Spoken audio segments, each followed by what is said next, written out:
Syederalun Bupati Birun Muzakkar Agani bersama sejumlah pejabat turun ke sekolah-sekolah membagikan masker program Gerakan Masker Sekolah.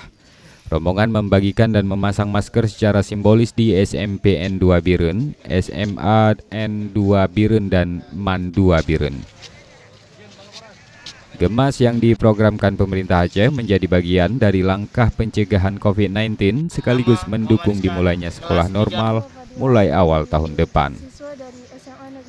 Siswa dan masyarakat diajak patuh akan protokol kesehatan dengan memakai masker, mencuci tangan dengan sabun, menjaga jarak dan juga menghindari kerumunan. Dari Birun, Yusmandin Idris, Serambi On TV.